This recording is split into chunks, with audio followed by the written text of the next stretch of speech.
我今天做的这道糗糕是淄博博山那边一道特色小吃。我第一次吃的时候，感觉这个味道真的是绝了，太好吃了。那我们一起来做吧。这是端午节我包粽子剩的大黄米，要提前浸泡2个小时。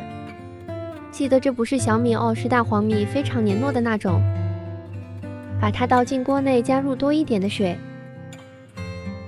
再放入几个大红枣，最正宗的是需要加花生的，但是我不太喜欢吃，就没有加。开火先给它煮开，水开后转小火，大概20分钟左右就变得比较黏黏糊糊的。这时候倒入30克红糖，用勺子给它搅拌均匀，让红糖充分的融化。大概再熬10分钟左右，再加入一点枸杞和葡萄干。继续用勺子不停地搅拌，如果你不搅拌的话，这时候会糊锅的。